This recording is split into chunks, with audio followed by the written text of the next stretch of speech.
traveling leaves you speechless and then it makes you a storyteller. اگر آپ دنیا میں دیکھیں تو یورپین کنٹریز میں ٹورزم جو ہے وہ کچھ ممالک کے جی ڈی پی کا 90% تک کنٹریبیوٹ کرتا ہے. پاکستان دنیا کے واحد ملکوں میں ہے جس میں سینچریز اولڈ انڈیجینس کمیونٹیز ہیں.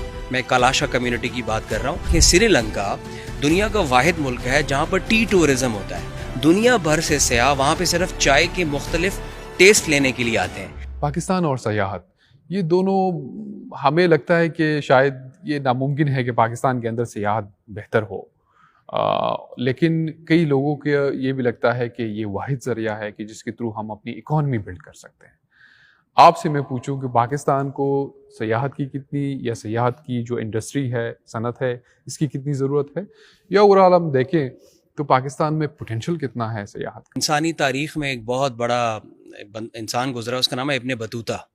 اس نے ایک دفعہ یہ کہا تھا travelling leaves you speechless and then it makes you a story teller. کہ جو ٹریول ہے وہ آپ جب کرتے ہیں تو آپ ہکا بکا رہتے ہیں، اس کے بعد آپ ایک اسٹوری ٹیلر بن جاتے ہیں. تو سیاحت جو ہے وہ انسان کے لیے، اس کے مزاج کے لیے، اس کی زندگی میں وہ امپیکٹ کریٹ کرتی ہے جو اور کوئی اس کی ایکٹیویٹی کریٹ نہیں کر سکتی. اور ٹورزم پاکستان میں دنیا میں ایک ایسا انڈسٹری ہے، ایک ایسا سیکٹر ہے جس کے اندر دنیا نے اپنے آپ کو بڑا ٹرانسفارم کیا. اور الحمدللہ خیبر پختونخوا جس کا بھی آپ نے ذکر کیا، یہ ٹورزم سے مالا مال پاکستان کا واحد صوبہ ہے. اس میں جانے سے پہلے کہ پاکستان اور سیاحت کا آپس میں کیا تعلق ہے، میں آپ کو یہ ضرور بتانا چاہوں گا کہ پاکستان جب اپنے وجود میں آیا تو اس کی ایک بہت بڑی وجہ یہ بھی تھی کہ بہت سے لوگ پاکستان کے قدرتی نظارے، پاکستان کی اٹریکشنز، پاکستان کے آثار قدیمہ اور پاکستان میں جو انڈسٹری تھی اس سے اپنے آپ کو جوڑنا چاہتے تھے. اور اسی سلسلے میں ہماری خوش قسمتی یہ ہے کہ ہمارے صوبے میں پاکستانی سیاحت کا 70% انفراسٹرکچر لائے کرتا ہے. اب ہمیں سب سے پہلے تو یہ دیکھنے کی ضرورت ہے کہ پاکستان کا پرابلم کیا ہے. پاکستان کی جو اکانومی ہے وہ ڈپینڈ کرتی ہے سروسز سیکٹر کے اوپر. پاکستان میں اگر آپ دیکھیں تو اکانومی کے 3 پارٹس ہیں. پاکستان کی جو جی ڈی پی ہے تقریباً 380 بلین ڈالرز کی، اس کے 3 حصے ہیں. اس کا جو 20% ہے وہ ایگریکلچر زراعت سے منسلک ہے، اس کا جو 19% ہے وہ مینوفیکچرنگ سے ریلیٹڈ ہے، اور اس کا جو 50% ہے وہ سروسز سیکٹر سے ریلیٹڈ ہے. اور ٹورزم اور سیاحت کا جو شعبہ ہے وہ سروسز سیکٹر کے اندر گنا جاتا ہے. اگر آپ دنیا میں دیکھیں تو یورپین کنٹریز میں ٹورزم جو ہے وہ کچھ ممالک کے جی ڈی پی کا 90% تک کنٹریبیوٹ کرتا ہے. میں سوئٹزرلینڈ کی بات کر رہا ہوں.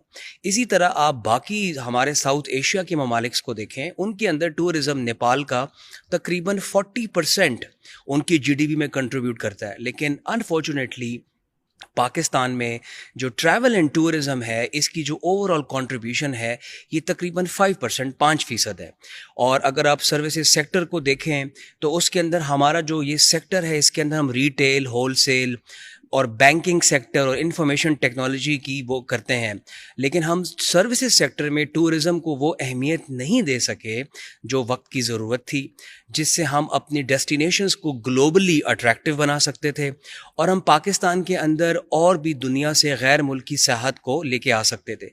سب سے بڑا مثال دبئی کا ہے، جس طرح ایک ریگستان کو پتہ نہیں انہوں نے کیا بنا دیا، اور اب پوری دنیا وہاں اٹریکٹ ہوتی ہے. اور اب سیم گوز ود سعودی عربیہ کہ وہاں پہ پتہ نہیں کیسے کیسے پروجیکٹ امپلیمنٹ ہو رہے ہیں. جی ہاں. اور ہمیں تقریباً میرے خیال سے 80% کام تو قدرت نے تو کر کے ہمیں دے دیا ہے، باقی جو کام ہے تو ہم نے کرنا ہے.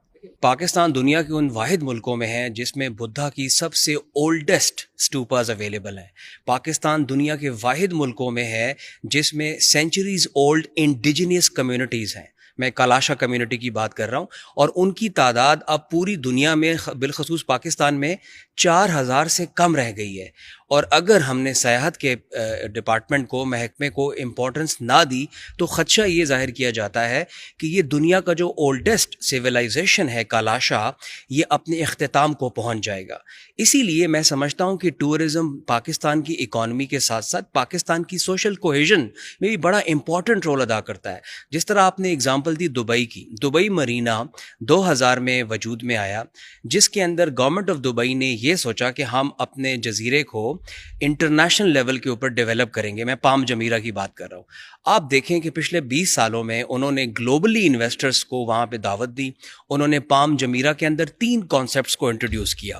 ایک انہوں نے انٹروڈیوس کیا لگژری لیونگ, دوسرا انہوں نے انٹروڈیوس کیا لگژری ریٹیل, اور تیسرا تھا لگژری انٹرٹینمنٹ. اور آج اس پام جمیرہ کی وجہ سے دبئی کی جو ٹورزم اکانومی ہے دیٹ از $29 بلین, اور اوور آل دبئی کی مارکیٹ میں ٹورزم 25% کنٹریبیوٹ کر رہا ہے in a span of less than 20 years. Why? Because private sector was involved. Public private partnership کے تھرو انہوں نے گورنمنٹ آف دبئی نے لینڈ پرووائڈ کیا, گورنمنٹ آف دبئی نے فیسلٹیز پرووائڈ کی, اور پرائیویٹ سیکٹرز کا ایکسپیرینس, ان کا انوویشن اس میں ڈالا گیا. تو ہمارے پاس گلوبلی بہت سی ایسی ایگزامپلز ہیں. لیکن پاکستان میں تو میرے خیال سے اتنی انویسٹمنٹ کی ضرورت نہیں ہے جتنی دبئی جیسے ریگستان کو تھی. جی ہاں بالکل. پاکستان میں دیکھیں قدرتی وسائل ہمارے پاس بہت زیادہ ہیں. ہمارے پاس دنیا کا بہترین ہیومن کیپٹل انڈیکس ہے. اگر پاکستان کی اب ہیومن ریسورس پوٹینشیل کو دیکھیں تو وہ دنیا میں ٹاپ 20 میں آتا ہے. لیکن انفارچونیٹلی میں پھر یہ بات کرنا چاہوں گا کہ دنیا نے جب ایگریکلچر بیسڈ اکانومی سے ٹرانزیشن کیا towards an industry based economy, ہم وہاں پہ پیچھے رہ گئے. اس کی سمپل سی مثال یہ ہے کہ ہمارے ملک میں جتنی ایگریکلچر فارمنگ ہے, ہم نے اس فارمنگ کو تو انٹرنیشنل لیولز پہ نہیں لے کے جا سکے, لیکن ہم نے زیادہ سے زیادہ لوگوں کو اس کے اندر ڈال دیا.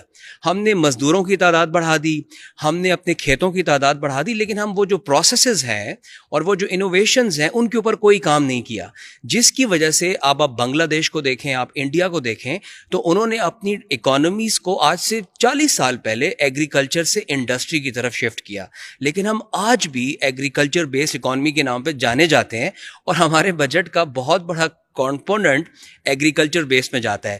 ہاں ایک بحث یہ بھی آج کل جاری ہے جس سے میں اتفاق کرتا ہوں کہ ایگریکلچر ٹیکسز کو اگر بڑھایا جائے اس ملک میں تو اس سے ہماری اکانومی اپنے پاؤں پہ کھڑی ہو سکتی ہے.